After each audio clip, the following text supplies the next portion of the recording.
Salut, dans cette nouvelle vidéo, on va voir ensemble un projet que j'avais depuis un petit moment et que j'ai décidé de réaliser dernièrement. Ce projet, c'était celui de me monter un drone FPV long range, mais vraiment dédié au long range.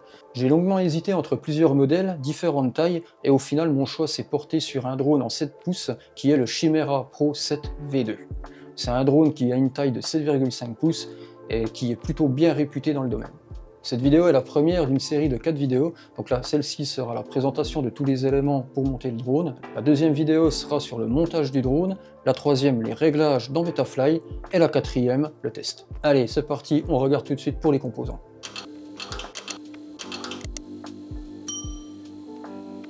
Je vais te détailler ici tous les éléments nécessaires pour pouvoir monter ton Chimera Pro 7 V2. Pour pouvoir monter ton Chimera 7 Pro V2, pour commencer, il va te falloir la frame. Donc la frame, que voici, c'est une frame en 7,5 pouces au format Dead Cat et qui fait 175 grammes, ce qui est plutôt léger pour un drone de cette taille-là. Quand on déballe la boîte, première chose, on a les petits autocollants. Bon, voilà. On a la super notice de chez iFly, toujours les notices qui sont imbuvables, mais bon, on fera avec. On retrouve ici le carénage, parce qu'en fait le Chimera 7 c'est un drone, comme la plupart des nouveaux drones de chez iFly, ils sont tous en fait carénés, donc du coup c'est pas mal, et en plus ils ont des LED intégrés, ce qui est plutôt cool. Donc ici, voilà, on retrouve tout le circuit ici, intégré pour les LED. Donc c'est du PVC, hein, enfin plastique du moins. On va retrouver ici toute la partie en fait visserie, nécessaire au montage en fait de tous les éléments qui vont être dedans. Ici, on va retrouver toute la partie frame. Donc du coup, là va falloir tout monter. Les bras sont assez épais. C'est du 6 mm, je crois. Ouais, c'est du 6 mm, donc ça va être relativement costaud, ce qui est plutôt cool. Ce drone prend en charge les FC de taille 30-30, 25-25 et 20-20. Donc ça laisse quand même un large choix de FC. Au niveau des dimensions, le drone va faire 270 mm, donc 27 cm de largeur, 19,9 cm de longueur pour une épaisseur totale de 3 cm 4. Donc on retrouve tous les supports en TPU pour pouvoir mettre les antennes, le GPS qui va venir dessus. Ici on a des petits équipements avec qui sont fournis pour pouvoir venir mettre le GPS, le système anti-étincelle. Et ça là je sais pas trop ce que c'est, on verra au montage. Voilà. Alors il faut savoir que la frame en fait du Chimera 7 Pro V2 vaut quand même 139 €. Mais quelque part le prix est justifié tout simplement parce qu'on a déjà à l'intérieur en fait le dissipateur pour le DJI-O3, ce qui permet vraiment un refroidissement optimal en fait du VTX.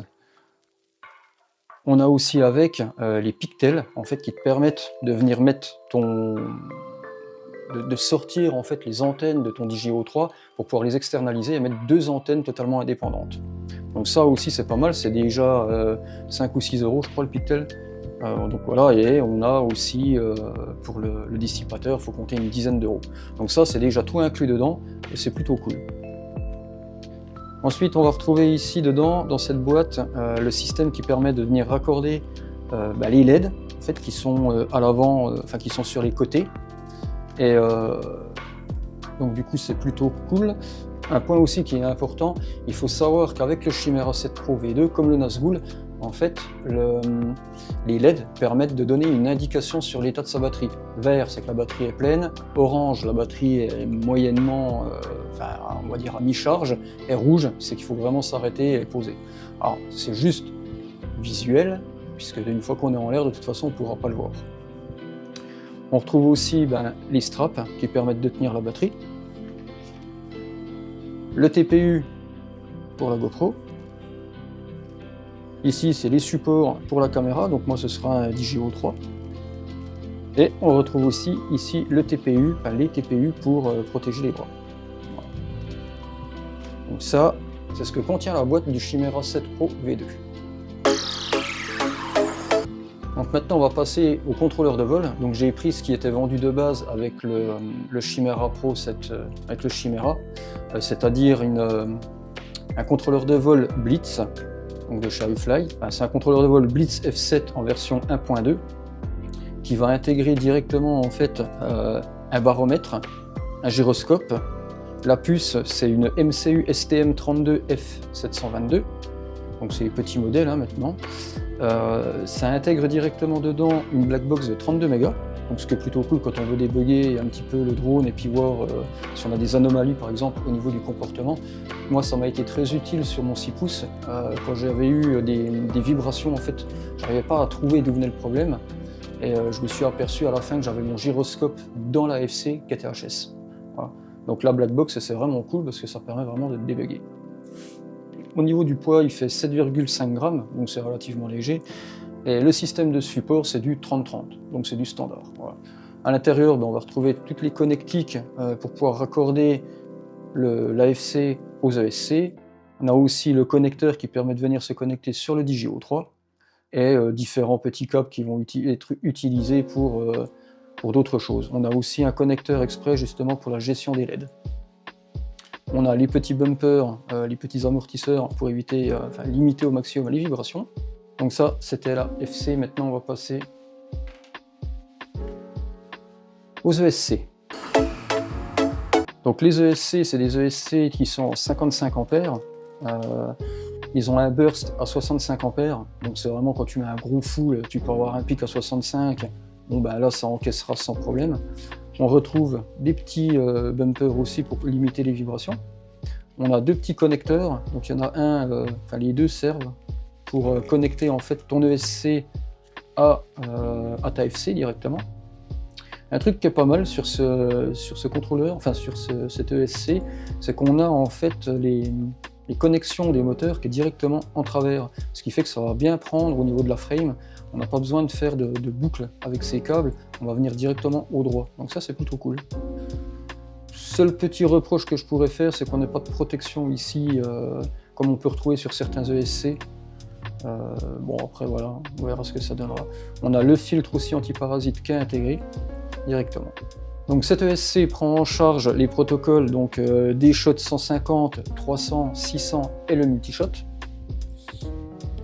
Il prend en compte aussi les firmware BLLIS et BlueJ. BlueJ, en fait, ça permet d'envoyer des firmware qui sont en des shots bidirectionnels.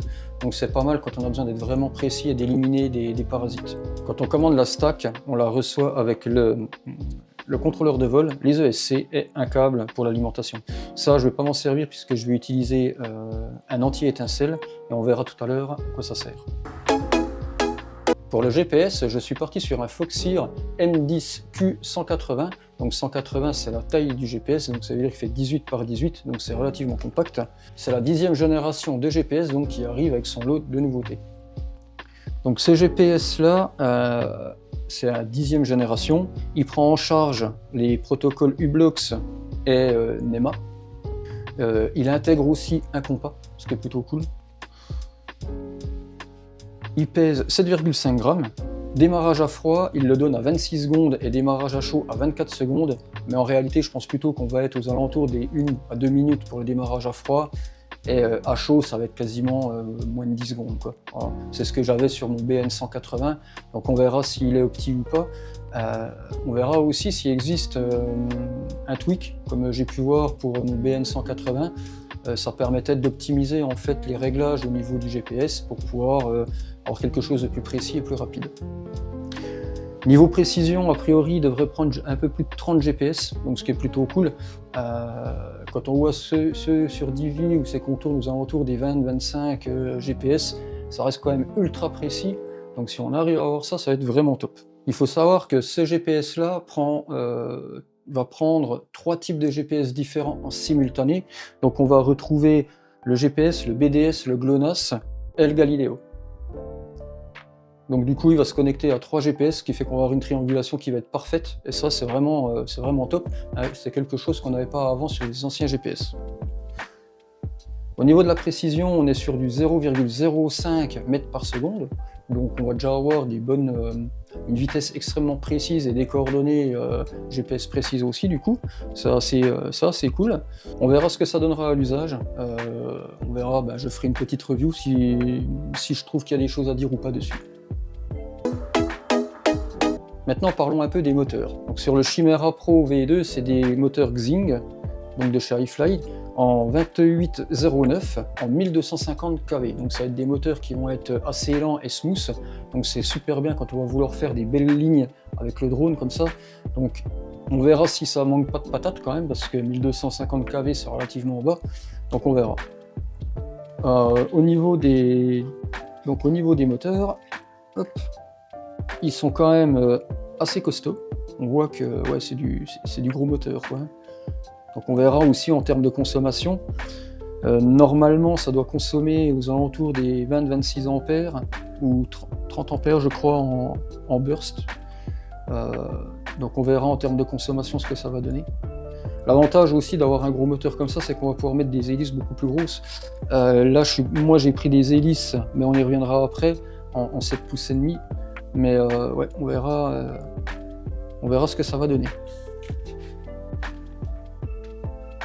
Ces moteurs-là, donc, ils prennent des batteries 4S et 6S, donc avec une tension d'entrée en 24 ampères. Elles font, au niveau du poids, on est sur du 61 grammes. Donc ça, c'est quand même assez lourd, hein, par rapport à ceux que j'avais sur mon 6 pouces, qui étaient en 1500 kV. Ouais, on sent qu'il y a beaucoup plus de poids quand même. Maintenant, on va passer sur le système anti-étincelle. Alors, je ne connaissais pas. C'est quand j'ai cherché un peu sur Internet les composants du Chimera. Je suis tombé en fait ça m'avait renvoyé sur AliExpress et j'ai vu qu'il y avait à chaque fois proposé l'anti-spark, comme ils appellent ça, donc le système anti-étincelle. Donc le système anti-étincelle, il est composé, voilà, il est comme ça. C'est un petit circuit imprimé où c'est qu'on va rentrer avec le moins dessus, et on va ressortir pareil avec le moins. Le plus, lui, va être en direct, et en gros le but de l'anti-étincelle, c'est que quand on branche la batterie, ça fasse pas des claquements comme la plupart du temps on a sur nos FPV, quoi. Alors le branchement par contre c'est assez bizarre, on doit venir brancher donc le moins dessus, mais on a aussi un plus à mettre. Voilà, donc ici on voit, il faut mettre le plus. Sur le connecteur XT60, on voit aussi qu'il y a un petit fil là, il est là, hop. On voit qu'il y a un petit fil plus, donc qui va venir se raccorder directement ici. Voilà. Mais ça, de toute façon, on le verra plus précisément dans la vidéo de montage, donc qui sera la prochaine vidéo, où je vais monter le drone et je vais t'expliquer un petit peu chaque composant, pourquoi je les mets comme ça, et à quoi il faut faire attention, et comment bien monter le drone, en fait, pour voler dans les meilleures conditions derrière et pas avoir de problèmes techniques. Voilà. Donc l'anti-spark, il est fourni avec un connecteur XT60. On retrouve avec deux grands câbles donc en silicone pour l'alimentation. On retrouve aussi avec un tout petit fil plus, et on retrouve deux gaines thermotransparentes pour pouvoir le mettre dedans et puis chauffer pour serrer tout ça comme il faut, quoi. Alors je sais pas si dans la frame par contre il y a un support pour l'anti-étincelle, il ne me semble pas, je revérifierai quand même, mais bon, on verra ça au montage. Alors j'ai pas reçu en fait j'ai pas reçu la dernière pièce qui me manquait, c'était le DJO3, donc pour la transmission vidéo et la réception radio, puisque moi j'utilise la radio du DJI-FPV, qui est beaucoup plus compacte et qui me correspond mieux au niveau de la taille de mes mains.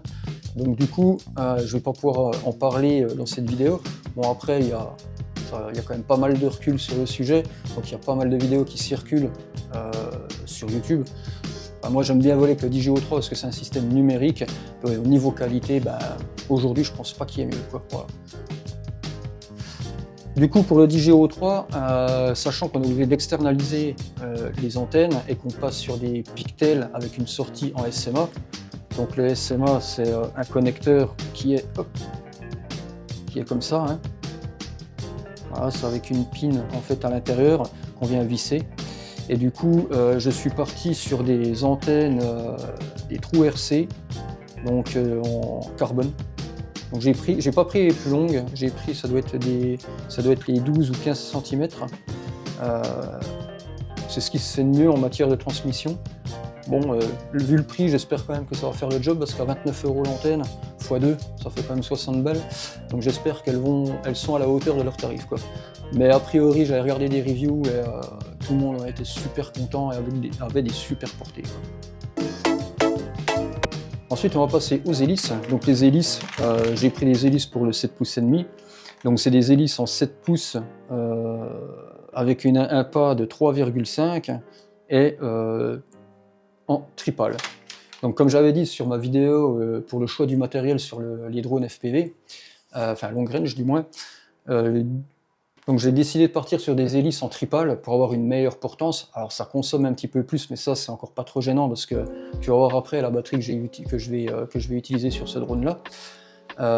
J'ai pris une inclinaison de 3,5 parce que c'est ce qui avait été aussi recommandé, en fait, c'est ce qu'il y a de base quand on achète le Chimera 7.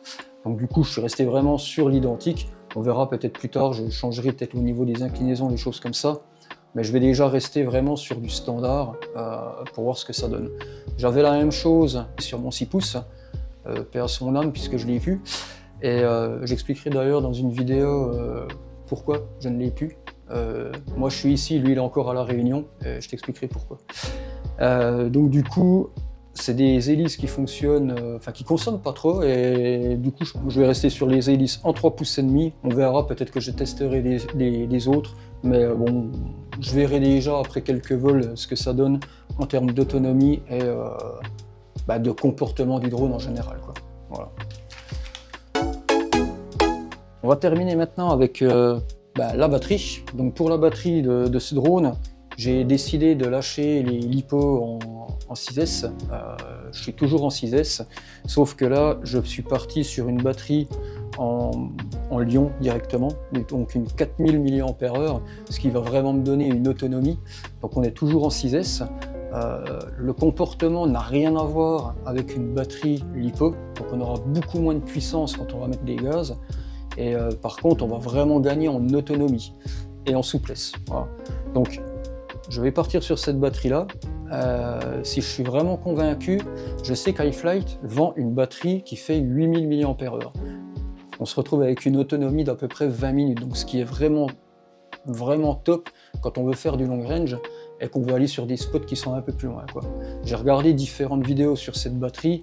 On peut faire entre 12 et 15 km aller-retour sans problème, quoi. Donc voilà. C'est des batteries donc, qui sont... elle est assez lourde, hein, elle fait pas loin de 500 grammes. Au niveau du rechargement, on n'est pas du tout sur le même système qu'une LiPo, hein. Le mode de charge va être différent. Ça charge un peu plus bas, mais l'avantage qu'il y a, c'est que ces batteries-là, on peut descendre plus bas aussi en tension. Une batterie LiPo standard, il ne faut pas descendre en dessous des 3,7 volts. Là, on va pouvoir descendre aux alentours des 3, 2, 8 grand maximum, quoi. Donc c'est vraiment cool, et ça permet vraiment d'avoir un peu plus de latitude dans son vol. Donc pareil, je ferai une vidéo pour expliquer les différents types de batteries, ce qu'il faut faire pour les préserver, et comment bien les stocker, comment bien les recharger, et puis voilà. Si j'ai fait le choix de monter moi-même le Chimera, c'est pour deux raisons. La première, c'est au niveau tarif, et pour cause. Quand tu prends chaque composant individuellement et que tu les montes toi-même, tu fais forcément des économies. Tu vas voir. J'ai payé la frame 139 €. J'ai acheté ensuite les moteurs Xing en 1250 kV pour une centaine d'euros. À ça, on rajoute un GPS qui m'a coûté une vingtaine d'euros. L'anti-spark, donc l'anti-étincelle, j'en ai eu pareil pour une quinzaine d'euros. Ensuite, on prend les ESC et l'AFC, j'en ai eu pour une centaine d'euros aussi. Et pour finir, le Divio 3 qui lui m'a coûté 250 €, c'est vraiment le plus gros point du budget en fait dans le montage de cette frame. Au total, ça fait environ 650 € pour monter un Chimera 7, alors que si on l'achète déjà tout fait, celui-ci vaut entre 980 et 1100 € sur les différents sites où j'ai pu voir. Donc tu fais quand même une économie de 400 € et c'est pas négligeable. Le deuxième point intéressant quand on monte soi-même son drone, c'est qu'on sait le réparer. Donc du coup, si tu as un problème un jour, que ce soit un problème technique avec un moteur, ou alors tout simplement que tu as craché et qu'il faut changer une pièce, eh ben, tu sais le faire par toi-même. Quand on ne sait pas faire ça, ça devient vite compliqué de trouver quelqu'un qui puisse nous le faire. Voilà, j'espère que cette vidéo t'aura plu et te sera utile. N'hésite pas à liker et à me laisser un petit commentaire si tu as trouvé le sujet de cette vidéo intéressante. Et moi, je te dis à bientôt dans une prochaine vidéo. Ciao, ciao!